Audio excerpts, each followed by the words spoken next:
My friend, if you like mixed media or experimenting with crafting, this video is definitely for you. However, if you don't feel comfortable to go outside the comfort zone and try new things, please stay tuned because I hope this video will bring you some inspiration and encourage you to try new things. Hello and very warm welcome everyone. It's Marta here. Welcome back on my channel. Today, I'm gonna be working with Puffy embossing technique, and I know I've already shared this technique with you. I think like 1 year ago, I actually posted a YouTube tutorial for that, and this is quite popular video on my channel. So YouTube has been resurfaced this video all the time. And today morning, I actually had the comment from Darlene under this specific video, and then I just remember myself I had this follow-up idea to do after I post this video. It's just I never came around to actually do it. So this is what we're gonna do today. Now I'm creating my card base and I'm trimming it from all three sides, and I'm doing so because first and foremost I didn't do a great job with folding my card base. However, if you are adding lots of different embellishments, layers, double-sided foam on your card, and then you are struggling for the card to fit into the envelope, next time try the same thing. Just trim your card teeny tiny bit. It doesn't have to be a lot, just like 1 or 2 millimeter from each side before you start working on your card base, and then you will see that by trimming this teeny tiny bit you get yourself that extra room needed for dimension on your card. So here I've got my card base. I'm gonna be working on the front panel. And normally when you emboss through the stencil, you just add your embossing ink through the stencil, and then just sprinkle the embossing powder. 1 year ago I had this like happy accident when I just forgot to actually attach the lid to the embossing powder to this little container, and then I just knock it, and the powder just run on my desk, and I had a blob of the glue there. So I was like, oh no, it's just all ruined, and I waste so much embossing powder. But because I don't like to throwing things away, I just thought like there must be a way. I have to use it somehow rather than just toss it into the bin. So I mixed up the rest of the powder which was out with the glue I had, and that kind of reminded me of the like texture paste consistency. So I put it through the stencil, and then I was absolutely blown away by the result. When I melted the powder mixed with glue, this kind of a paste you can see I'm doing here now, the results were absolutely fabulous. I just love it. I will link that video somewhere here or maybe at the end, so you could double check it if you like. And then I just love it. I absolutely love the texture and puffiness, and because it reminds me those like a puffy stickers, I just thought like this is gonna be a puffy embossing. This is what I call it. I'm not sure if anyone else has been come up with the same result invention. Well, it's not kind of a really invention, but if you haven't tried it, I am encouraging you to try. And first and foremost, I know like you seems like, oh, this is a lot of embossing, I cannot waste it as much.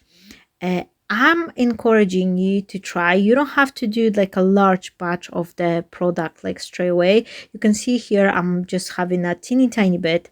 It doesn't really use as much powder, and the embossing powders are generally not as expensive.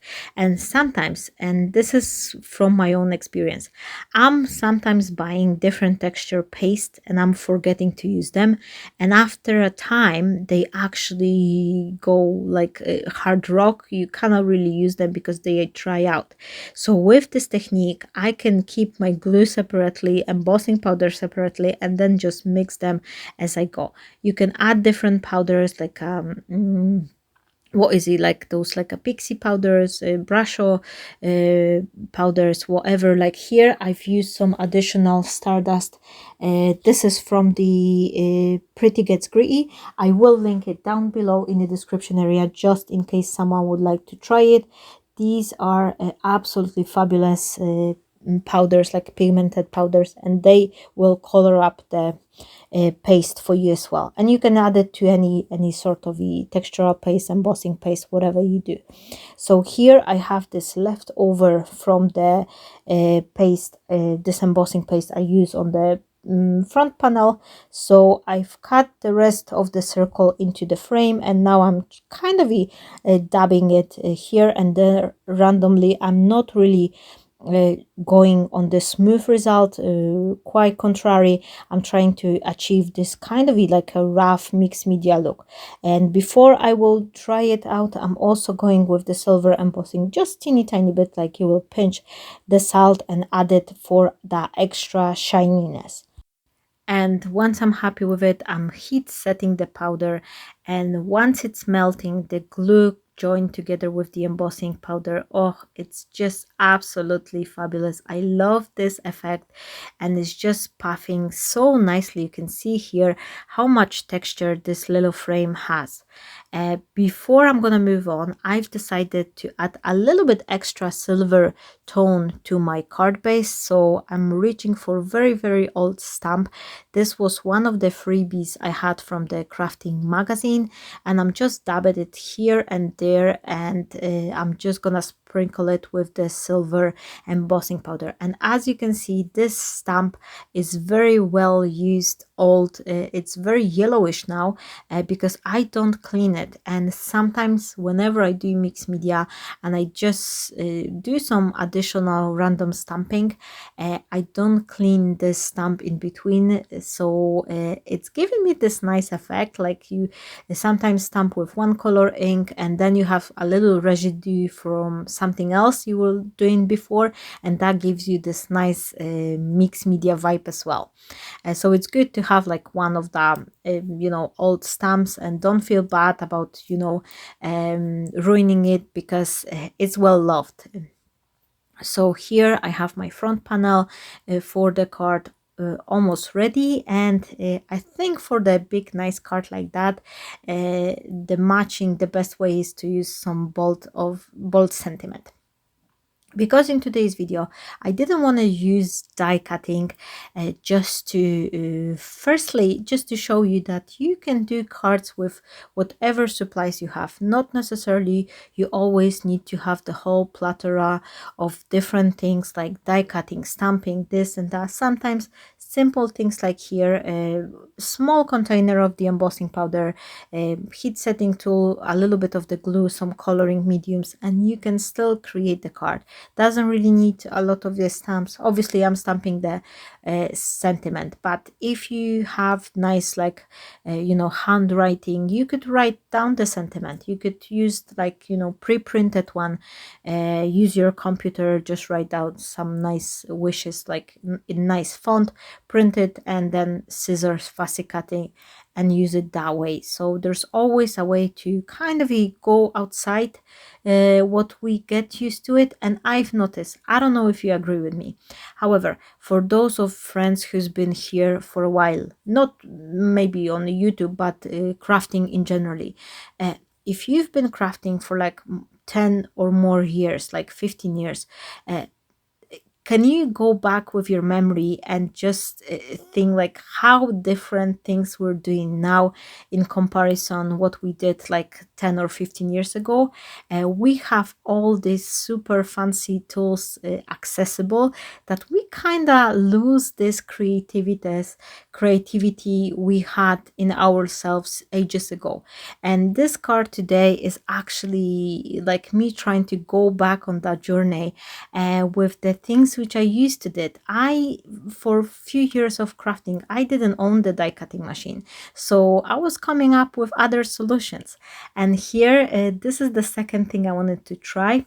I wanted to see if I could kind of create my elements without using the stamps. So I've grabbed the glue, and the best way would be to use kind of like precision bottle glue, and if you have something with a small nozzle, or you could maybe just grab the brush, but then you're not going to be able to receive this like puffiness, because the brush will only get you a small amount of the glue. But maybe like a glitter glue, this will be also great if you've got those children. Glitter glue, they usually come in the form of the pens to write on, so these would be the great for this technique. So as you can see here, I draw some leaves, and I'm not very talented in drawing, I would say, and I just try to do a little bit basic job here, and nothing complicated, just couple easy flowers, leaves, and something which I hope it looks like a butterfly. And one more thing, this would be a great technique to use up with children. Obviously you have to supervise the melting powder and use the heat up tool, but you can give them those little like a glitter glue pen or glue pen, and they can draw their own embellishment, which you can then sprinkle with powder and heat set it. And it's so easy to fussy cut them too. This is another advantage. You just place your scissor against this raised edge, and you basically follow up with it. And I know that it all doesn't look super pretty right now, but once you put it all together on a card, I guarantee to you that you'll be surprised by the final result, and also this level of achievement, like accomplishment of yourself, like, oh wow, I did it all by myself. I didn't use any dye, I didn't use any stamp, it all my work of my own hands. So I really like this part in crafting, and I'm thinking that so many times I'm forgetting about this because I'm so much used to using all the fancy gear. Now, one more tip I want to give you here. As you can see, I distress the edges with the scissors, and whenever you do that, you don't want to add the ink from the fresh ink pad, because you're gonna ruin it. All these paper crumbles, they will end up sticking into your ink pad.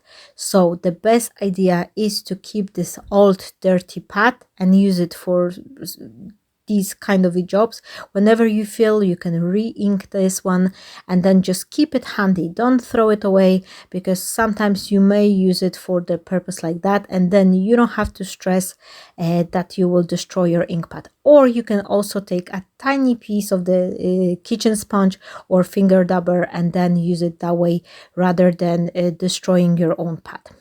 So here I have my sentiment stamp. I am adding the glue to the back side of this paper, and I like to smear my glue with the finger. That way I am minimalizing the risk of the glue to seep through the paper. If you have those like a glue coming off with this lines, then there is more likely that it's gonna be visible on the paper. I'm not so much worried about it. I'm not so much worried about the paper get wrinkled, because it's very the watercolor paper is obviously much heavier, so there's less chance for that, but I just do it anyway. On all my card making, I've noticed that when I press the glue with my finger, I smear it, thin it up, then there's less chances for the card to get wrinkled.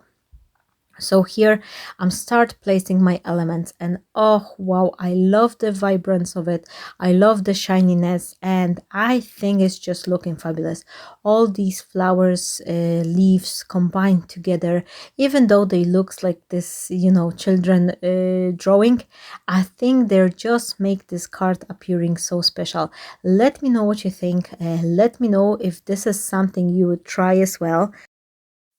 And of course, if you try it, please don't forget to share the result on the Facebook group, or if you're on Instagram, you can also tag me there. I would love to see your work, your beautiful cards. Here I had a trouble with the butterfly. I thought the one which I've previously drawn was too large for what I needed, so I just quickly decided to create one more, and I ooze out a little bit too much glue here, but it doesn't matter. I think that this design, it's very, very forgiving. All this card is looking like so much mixed media, and it doesn't matter. The line doesn't have to be straight, it doesn't have to be perfect. You will see that in a minute in close up for us, that this is just so much forgiving.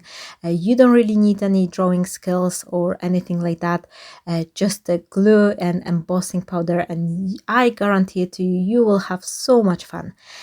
So that will be my card. Thank you so very much everyone who's been watching this video. I hope you enjoy it, and if you did, please don't forget to give a like, to subscribe to my channel, send the video, like click the share button as well, and maybe some of your friends, they will enjoy it too. Thank you so much. I am sending you all hugs, and I wish you a fabulous day. Stay blessed, and bye bye.